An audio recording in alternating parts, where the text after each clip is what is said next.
레위기 딱 피니까 레위기 말씀이 나오는데, 자, 레위기 7장 19절로 21절의 말씀을 한번 읽어보겠습니다. 네, 시작. 그 고기가 부정한 물건에 접촉되었으면 먹지 말고 불사를 것이라. 그 고기는 깨끗한 자만 먹을 것이니 만일 몸이 부정한 자가 여호와께 속한 화목제물의 고기를 먹으면 그 사람은 자기 백성 중에서 끊어질 것이요, 만일 누구든지 부정한 것, 곧 사람의 부정이나 부정한 짐승이나 부정하고 가증한 무슨 물건을 만지고 여호와께 속한 화목제물의 고기를 먹으면 그 사람도 자기 백성 중에서 끊어지리라. 아멘. 지금 읽은 이 말씀을 하나의 키워드로 말씀을 드리면 부정함을 제거해야 된다는 거죠. 근데 우리에게 있어서 부정함을 제거할 수 있는 방법은 오늘날은 뭐가 있는가? 회개밖에 없어요. 예수님의 보혈로 나의 영과 나의 혼이 흠뻑 젖어드는 것, 예수님의 생명수가 내 안에 흐르게 하는 것, 내가 항상 하나님의 영의 양식을 먹는 것, 늘 주님 앞에 내가 죄인이라는 고백을 하면서 살아가는 것, 이게 우리가 부정을 제거할 수 있는 유일한 방법은 이거 한 가지밖에 없습니다. 아무리 교회에 많은 헌금을 하고 아무리 교회에서 봉사활동을 많이 하고 매일 교회 나와서 청소를 하고 교회의 꾸준 일을 내가 다 한다고 해도 결국 우리의 입을 열어서 나의 죄를 고백하지 않으면 그 모든 죄들은 결국 하나님 앞에 가서 심판대 앞에서 낱낱이 직구하게 되는 결과를 맞이하게 되기 때문에 오늘 하나님께서 우리에게 주신 레위기 7장 19절로 21절의 말씀의 핵심은 우리 안에 있는 부정을 제거해야만 한다 하는 거죠. 이 레위기의 히브리어 명칭이 있습니다. 와이크라라고 불러요. 레위기의 히브리 명칭 와이크라. 이거의 의미는 부르시니라는 뜻입니다. 그리고 부르시니, 그리고 부르시니, 이런 의미를 갖고 있어요. 이게 하나님께서 모세에게 명하신 대로 성막을 건립하는 것으로 끝을 맺고 있는 게 이제 출애굽기란 말입니다. 이제 그렇게 되는데 백성들이 이 성막을 어떻게 사용할 것인가, 하나님께서 성막에 대한 말씀을 주셔서 성막을 건립하는 것으로 출애굽기가 끝났는데 이 성막을 어떻게 사용할 것인가에 대한 걸 모르잖아요. 그러니까 이제 그런 부분이 이어서 기록되는 것이 이제 레위기라고 볼 수가 있는 거죠. 그래서 이 레위기의 내용은 성막을 어떻게 사용할 것인가에 대한 질문이라고 할 수 있습니다. 시내산을 떠나기 전까지 이 기간이 한 달, 한 20일 동안의 기록이 바로 레위기의 말씀이에요. 자, 여기 말씀 보니까 부정한 물건에 접촉된 고기가 나와요. 자, 하나님의 율법을 한번 우리가 보면은 거룩하고 또 속된 것에 대한 개념이 나옵니다. 그리고 부정한 것과 정하고 정결한 것에 대한 개념을 구별을 하고 있어요. 레위기 10장 10절의 말씀을 한번 제가 볼게요. 그리하여야 너희가 거룩하고 속된 것을 분별하며 부정하고 정한 것을 분별하고, 이렇게 말씀이 나와 있습니다. 거룩하고 속된 것을 분별하라고 하시고 또 부정하고 정한 것을 분별하라고 말씀하고 있어요. 히브리어 중에 헤렘이라는 단어가 있어요. 헤렘은 하나님 앞에 거룩하게 구별되어진 것을 얘기합니다. 자, 예를 들어서 제가 월급을 탔어요. 그래서 월급을 타서 봉투에다가 급여를 받자마자 계좌에서 찾아서 봉투에다가 11조를 드릴 거를 딱 구별해서 놔둔단 말이에요. 그리고 그날 주일에 교회 가서 11조를 하나님께 드리고 또 감사 예물을 따로 빼놓고 또 주일 연보를 따로 빼놓고, 그러니까 제가 직장 생활하거나 사업할 때는 항상 이렇게 헌금을 저는 준비했어요. 감사 예물과 주일 연보, 그리고 11조가 있으면 11조 감사 예물 주일 연보, 이렇게 해서 항상 매 주일마다 그렇게 따로 미리미리 구분을 해 놓습니다. 그래서 그거를 성경 옆에다 쫙 놔두고 교회 갈 때 주머니에 넣고 가서 하나님께 올려드리는 거예요. 그럼 이거는 뭐냐면 헤렘, 이 예물은 바로 헤렘 이렇게 칭하는 거예요. 거룩히 구별되어진 것. 근데 하나님께 이미 드린 거나 마찬가지예요. 근데 내가 이것을 정말 집에 급한 일이 있어서 생활비도 다 쓰고 무슨 큰 사고가 나서 돈을 다 찾아서 썼어요. 근데 돈이 조금 모자라서 하나님께서 이해해 주시겠지 하는 마음으로 내가 11조에서 얼마를 다시 꺼내서 조금 보태서 썼다. 제가 너무 이렇게 좀 고지식한 면이 있는지는 몰라도 저는 절대로 그거를 건드려서 안 된다고 말하고 싶은 사람이에요. 예. 그거는 이미 하나님께 드려진 것이기 때문에 절대로 어떤 경우가 있어도 그 예물에는 손을 안 댄다. 이게 이제 제가 지금까지 살면서 지켜왔던 하나님께 거룩히 구별되어져서 드린 것에 대한 이제 제 생각은 그렇습니다. 우리가 일상생활하는 가운데 많은 교제가 있어요. 그리고 많은 일을 하면서 많은 사람들과 이제 접촉을 하게 됩니다. 그런데 성도가 깨끗이 못한 사람이나 또 어떤 일에 접촉을 하게 되면 사실상 오염될 수 있어요. 내가 우리가 우리의 부정한 것을 제거하는 방법은 회개밖에 없다. 예수님의 보혈로 젖어들고 예수님의 보혈로 내가 온전히 덮어지는 것밖에 나의 부정함을 제거할 수 있는 방법이 없다 말씀을 드렸는데, 그렇게 해서 내가 하나님 앞에 집에서라도 골방에 엎드려 굽부려 기도하고 나가서 뭐 친구도 만나고 사람도 만났는데 어떤 일로 인해서 감정이 상하고 나도 쓴소리도 하고 서로 좀 이렇게 대응하면서 티격태격도 하고, 또 지나다가 어떤 남자 입장에서는 어떤 멋진 여자를 봤는데 너무 이뻐서 막 지나가는 거 쳐다보고, 예를 들어서 그런 음란한 생각들, 또 어떤 괜찮은 물건 이런 게 좀 탐심이 좀 생기거나, 이렇게 해서 또다시 내가 이제 내 영혼이 세상 것들로 인해서 오염될 수 있다 하는 걸 말씀드리는 거예요. 자, 지금 여기에서 말씀드리는 부정한 물건에 접촉된 이런 고기의 개념이 바로 제가 지금 말씀드린 우리가 일상생활에서 예수님의 보혈로 죄 씻음 받고 정말 마음의 평강을 얻었는데 세상에 나가서 또다시 내 영혼이 오염되는 그런 세상의 거리들이 굉장히 많다. 그럴 때 나는 또다시 용서받지 못한 죄인이 될 수 있는 거죠. 그 부분에 대해서만큼은. 자, 이런 사람에 대해서는 그 죄악을 불살라야 한다, 이렇게 말씀이 나오는데, 이것은 오늘날로 말씀을 드리면 제가 조금 전에 거듭 말씀드린 회개해야 한다는 뜻이에요. 그래서 몸이 부정한 자는 화목제물에 고기를 먹지 못했습니다. 몸이 부정하다는 것에 대한 여러 의미가 있어요.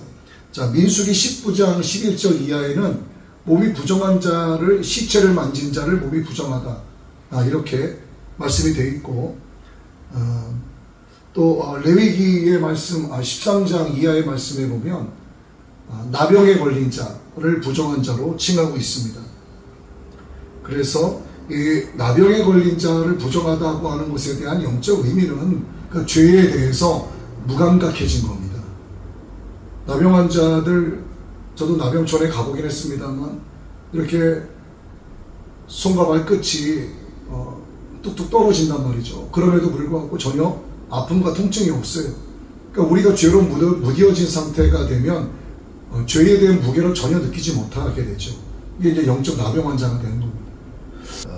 세 번째, 또 부정한 것에 대해서 성경에서 칭하고 있는 것 또 하나는 인간의 생식기에서 비정상적인 유출물이 나올 때 이거를 부정하다, 이렇게 말씀해서 칭하고 있습니다. 그러니까 이거는 뭐냐면 비정상적인 사상 내지는 생각이나 행동을 우리가 하게 되는 경우를 의미하는 거예요. 영적인 해석이 그렇다는 얘기입니다. 이것에 대해서 레위기 12장과 15장의 말씀에서 기록이 되어 있습니다. 또 네 번째는 지금 부정한 고기를 먹었을 때에 관한 거죠. 이 부정한 고기에 대해서는 레위기 11장의 말씀에도 반복해서 기록이 되고 있습니다. 말씀하시는 잘못된 고기를 먹었다는 것은 다시 말씀드리지만 우리가 잘못된 이단 사상을 접하거나 그것을 이단 잘못된 교리를 내가 접한 것, 이것을 가지고 부정한 고기, 잘못된 고기를 먹었다, 이제 이렇게 칭하는 거예요. 이러한 자들이 바로 하나님과의 화목을 시도하는 것 자체가 모순이다, 이렇게 이야기하고 있는 겁니다. 자, 다시 한번 이 구약에서 말씀하시는 부정한 것이 무엇인가에 대해서 제가 네 가지로 정리해서 말씀을 드렸어요. 자, 이러한 사람들이 결국 어떻게 되는가? 말씀에 나와 있죠. 백성 중에서 끊어지리라. 하나님의 백성 중에서 끊어지는 거예요. 이걸 다른 표현으로 하면 하나님의 사생아가 되는 겁니다. 이렇게 부정한 자가 신성한 예수 그리스도의 진리, 참된 복음, 예수 그리스도의 진리를 접촉하게 되면 그것을 그가 순수하게 받아들이는 게 아니라 이미 부정하다고 하는 것에 대해서 제가 앞서서 네 가지를 말씀을 드렸죠. 이것을 부정한 자가 접촉을 하게 되면 이 진리 복음을 자기가 받아들였을 때 이 복음을 그대로 받아들이는 것이 아니라 왜곡 해석해서 받아들인다는 의미로 생각하시면 딱 맞아요. 그래서 본인이 진리에서 떠나게 되기 때문에 멸망하게 되는 것을 의미합니다. 그러니까 앞서 말씀드린 이 네 가지의 부정한 것이 있는 사람, 자, 영적인 해석을 말씀을 드렸죠. 그 사람들이 하나님의 순수한 진리의 복음을 받아들였을 때 이것을 복음 그대로 받아들이는 것이 아니라 자기 자신이 안에서 이것을 왜곡 해석을 하는 거예요. 왜곡 해석을 하면서 이거를 누군가에 전하게 될 때 그릇되게 전하는 경우가 많다는 얘기입니다. 자, 그런데 우리 성도님들도 마찬가지지만 우리 주의 종들도 마찬가지겠죠. 분명히 신학교에서 정상적인 신학 과정을 밟고 또 뭐 대학원 과정을 밟고 또 학위 과정을 밟고 열심히 공부를 했어요. 그런데 이것은 신앙이 아니고 신앙을 바르게 지킬 수 있도록 가르치는 자로서 하나님의 말씀인 이 성경을 분리하고 쪼갠 것이 신학이란 말입니다. 이 신학을 목사들은 다시 하나로 모아서 이거를 쉽게 가르치는 게 설교예요. 그런데 이거를 쪼개고 쪼개는 사이에 부정한 것이 들어오는 거예요. 잘못된 교리, 잘못된 이단 사상, 또 잘못된 어떤 공산주의 사상이라든가 어떤 무슨 인간이 살아오면서 요즘 많은 인문학에 대해서도 많이 이야기하고요.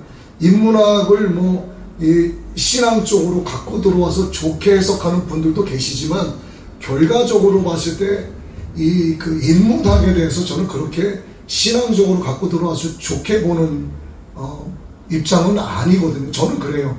근데 좋게 보는 분들도 계십니다. 그리고 정말 유명한 어떤 큰 교회 목사님은 그 욜로 그리고 카르페디엠에 대해서 설명을 할 때 굉장히 좋게 해석을 하더라고요. 오늘을 즐기자라는 뜻입니다. 이 두 개가 비슷해요, 뜻이. 오늘을 즐기자. 내일을 생각할 필요가 뭐가 있겠느냐. 젊었을 때 즐기자. 욜로도 하나의 약자가 되죠. 근데 그렇게 되면은 우리는 사실상 오늘을 살아가고 있지만 오늘을 살아가는 근본적인 이유는 뭐냐면 우리는 내세를 준비하기 위한 오늘이 필요한 거지 오늘을 위한 오늘이 필요한 건 아니라는 거예요. 자, 만약에 예를 들어서 제가 말씀을 드렸는데 이러한 사상이 만약에 내 안에 잘못 주입이 됐을 때 많은 성도님들을 앉혀놓고 목사님께서 설교를 할 때 이런 그릇된 사상이라든가 잘못된 교리를 그릇되게 해석해서 가르치게 되면은 잘 이런 부분에 대해서 모르는 성도님들은 그래도 공부 많이 하고 나름대로 기도한다는 목사님이 가르치니까 저게 맞는 얘기구나 하고 여과 없이 받아들이는 거예요. 굉장히 무서운 겁니다. 그래서 세상에 떠돌아다니는 좋은 의미를 무작정 교회 안으로 끌고 들어와서 이걸 좋게만 해석해서는 안 된다는 것을 말씀드리는 겁니다. 그래서 오늘 사실 이 시대가 얼마나 혼란스럽습니까? 사실 매년 우리 혼란스럽다고 이야기해요. 그리고 매년 해가 바뀔 때마다 뭐 경제 상황이 극에 치닫고 있다, 어렵다, 뭐 세계 주식시장이 어떻다, 뭐 이런 이야기를 많이 합니다.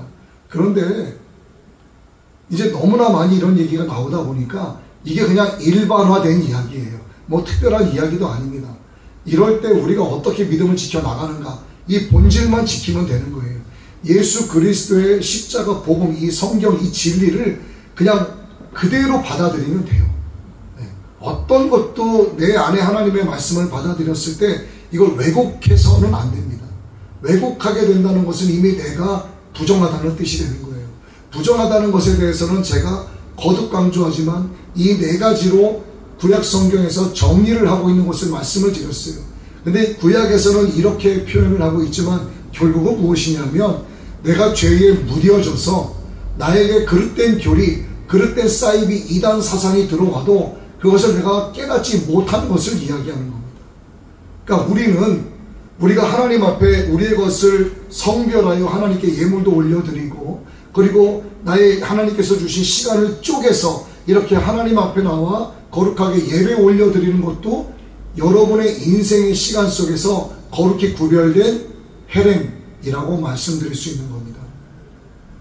그러니까 우리가 우리의 것을 나의 것으로 여기는 것이 아니라 나의 모든 것은 결국 하나님의 것이에요.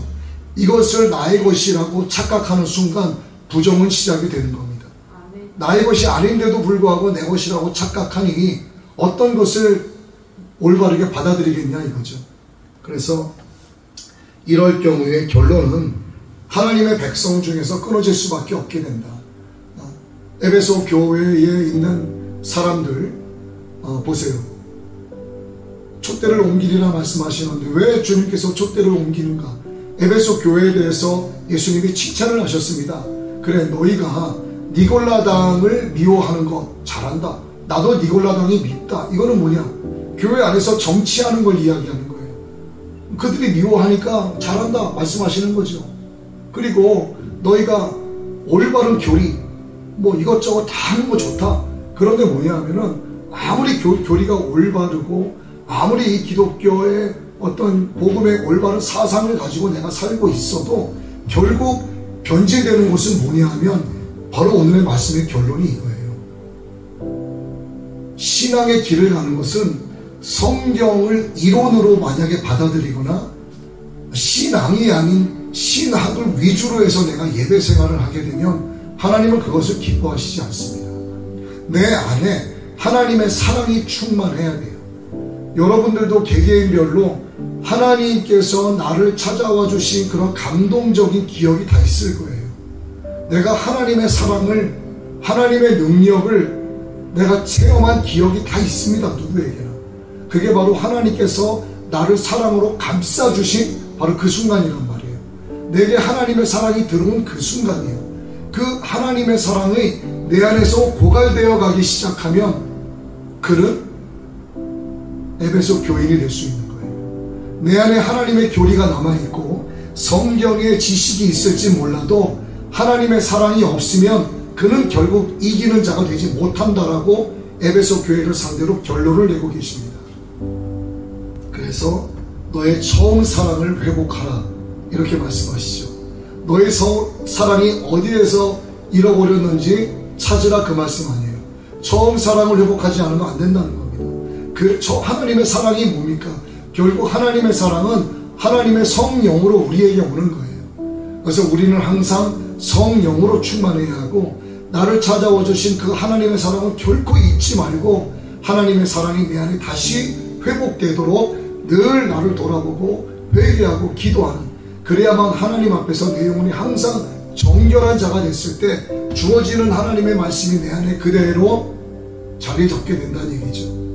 오늘 우리가 레위기를 통해서 여기에 뭐 부정한 물건, 부정한 고기 뭐 이런 얘기 나왔지만 결국 이것은 다 영적인 문제를 이야기하는 거 아니겠습니까? 그러니까 여러분의 영혼이 정결하게 되도록 늘 예수님의 보혈로 덮어지고 여러분의 혈관 속에 예수님의 보혈이 흐름으로써 늘 정결한 신앙인의 길을 가시게 되길 주의 이름으로 축복합니다.